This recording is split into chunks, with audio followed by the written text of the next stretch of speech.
अब स्टार्ट करते हैं क्वेश्चन नंबर 4। पहले 3 क्वेश्चन में इससे पहली वाली वीडियो में कंप्लीट कर चुका हूँ, आप वहाँ पे जाकर देख सकते हैं।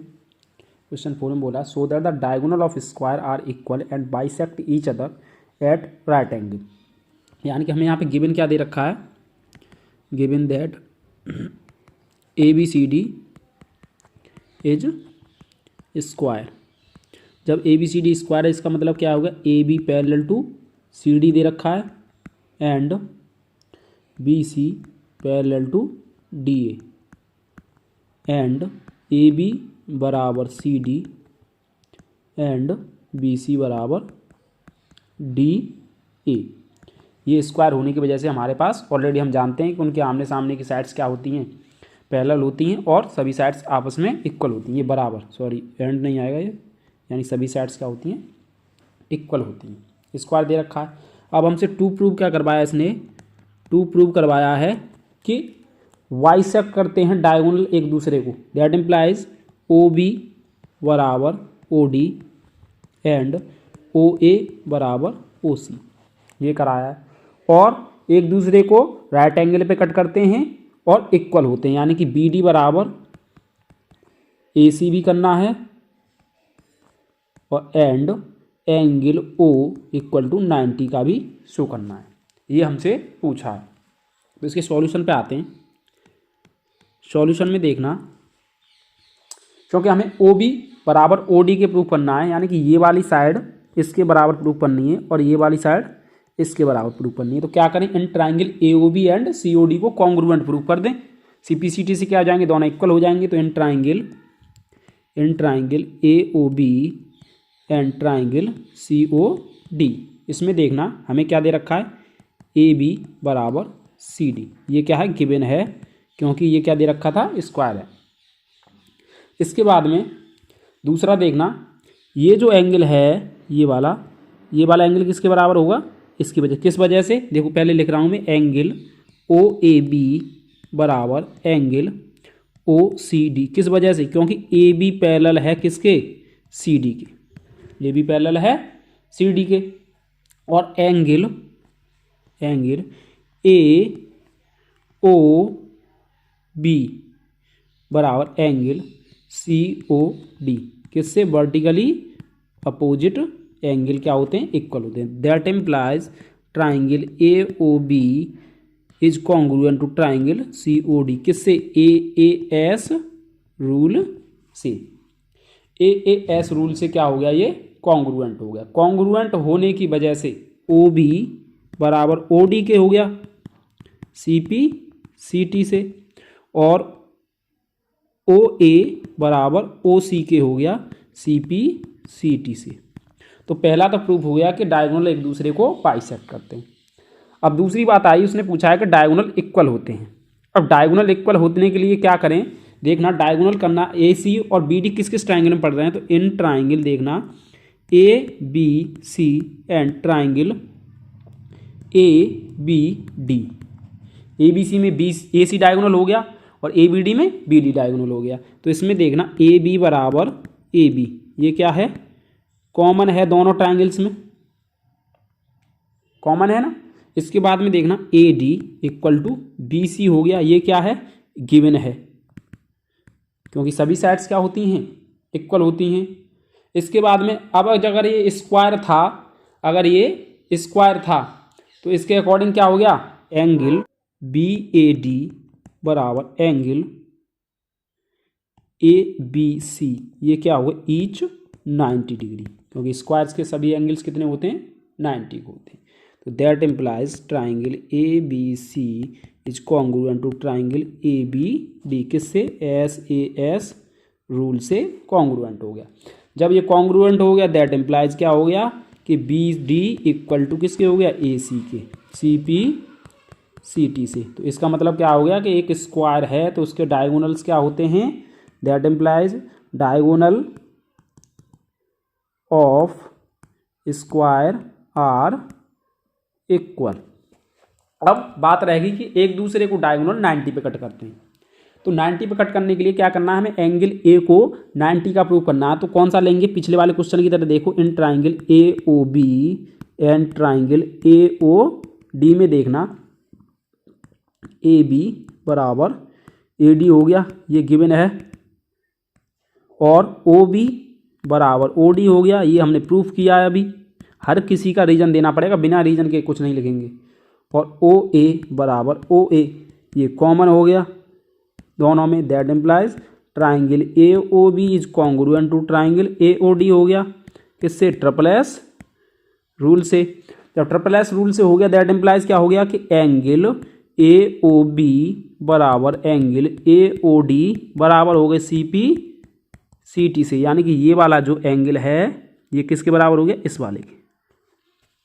जब इस वाले के हो गया, और B D is a line, B D is line, that implies क्या होगा? Angle A O B plus angle A O D equal to 180 degree.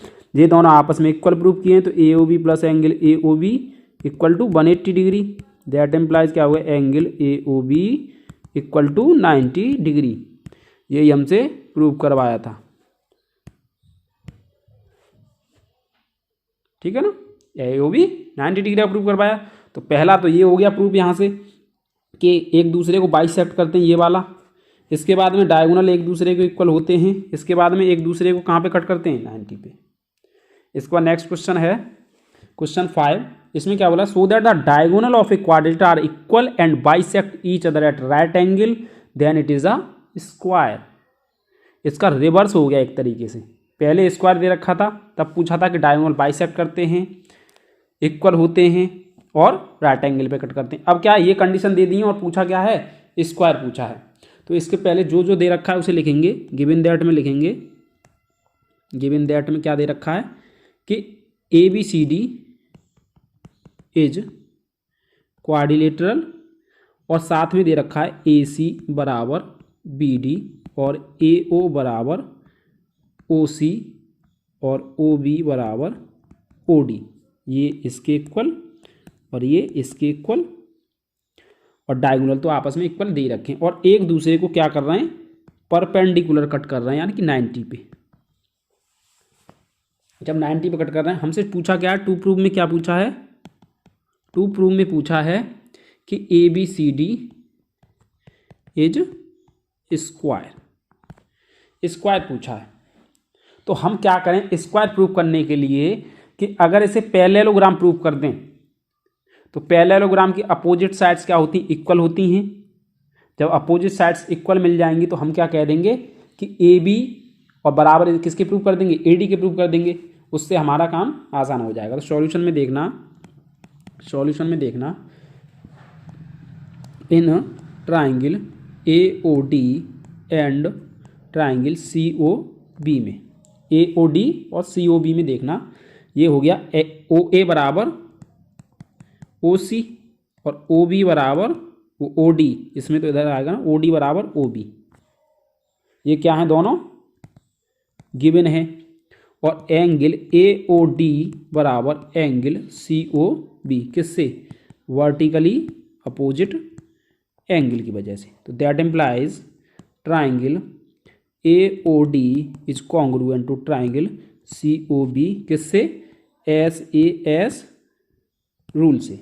That implies देखना हमें क्या करना था? ये दोनों साइड्स क्या करने? पैरेलल प्रूफ करना था, यानी कि ये वाला एंगल बराबर किसके हो गया? इसके, और ये वाला एंगल हो गया इसके इक्वल, यानी कि एंगल ओ ए डी बराबर एंगल ओ सी बी, और एंगल ए डी ओ बराबर एंगल ए बी ओ, किससे? सी पी सी टी से। जब सी पी सी टी से दोनों इक्वल हो गए, इसका मतलब क्या होगा कि A D parallel to B C हो गया। That implies A D parallel to B C. अगर सिमिलरली देखा जाए तो triangle A O B congruent proof हो जाएगा किसके? सी ओ डी के। जब कॉन्ग्रुएंट हो जाएगा तो इसी के अकॉर्डिंग देखा जाए तो ए बी पैरेलल हो जाएगा किसके? सी डी के। जब A B parallel to C D और A D parallel to B C, that implies क्या हो गया कि A B C D is parallelogram. जब पैरेललोग्राम हो गया तो हम जानते हैं कि वी नो दैट जब पैरेललोग्राम है तो उसकी अपोजिट साइड्स क्या होती हैं? इक्वल होती हैं। तो ए बी बराबर सी डी और B C equal to D A हो गया। अब इसके बाद में अब ये हमने इक्वल कर स्क्वायर प्रूव करना था, हमें क्या प्रूव करना था, स्क्वायर प्रूव करना था। तो स्क्वायर प्रूव करने के लिए हमें सिंपल अब क्या करना पड़ेगा, तो अब हमें क्या है, ए बी बराबर सी डी और बी सी बराबर डी ए। अब हम प्रूव कर दें ए बी बराबर डी ए। तो now in triangle A O B and triangle A O D में देखना, इसमें क्या हो जाएगा, ओ बी बराबर ओ डी और ये गिवन है, और ओ ए बराबर ओ ए, ये कॉमन है, ये गिवन है और ये कॉमन है। एक दूसरे को बाइसेक्ट कर रहे थे 90 पे, तो that implies angle A O B बराबर angle A O D each 90 degree. तो that implies triangle A O B is congruent to triangle A O D S rule से। तो दैट इम्प्लाइज क्या हो गया कि ए बी बराबर A D.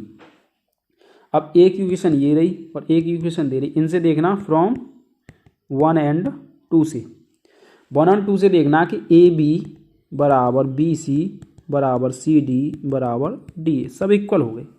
अब इक्वल हो गए तो इस तरीके से तो ये रोम्बस भी हो सकता है।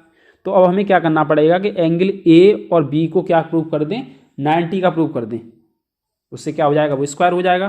तो इन ट्राइंगल दोबारा से देखना, in triangle A B D and triangle A B C, इसमें देखना अब तो ए डी बराबर बी सी हो गया और ए बी बराबर ए बी दोनों में कॉमन हो गया, कॉमन हो गया ना, और डायगोनल इक्वल दे रखे थे, और ए सी बराबर बी डी हो गया। तो दैट इम्प्लाइज क्या हो गया, triangle A B D is congruent to triangle A B C, किससे, ट्रिपल एस रूल से। ट्रिपल एस रूल से जब कॉन्ग्रुएंट हो गया दैट इम्प्लाइज एंगल ए बराबर एंगल बी किससे, सी पी सी टी से।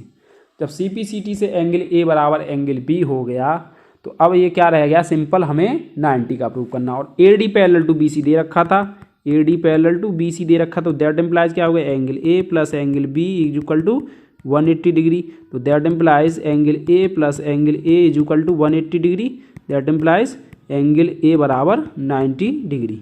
ये क्या हो गया, इस वजह से A B C D is square, क्या हो गया, स्क्वायर हो गया, क्योंकि हमने क्या कर दिया, सभी साइड्स इक्वल प्रूव कर दी और दो एंगल 90 के दिखा दिए। अगर केवल यहाँ तक छोड़ देते साइड तक तो इस तरीके से तो ये क्या बन जाता, रोम्बस भी कह सकते थे, जबकि उसने हमसे क्या पूछा था कि एक स्क्वायर होगा। फिर नेक्स्ट क्वेश्चन है 6, जो कि नेक्स्ट वीडियो में कंप्लीट कराएंगे। धन्यवाद।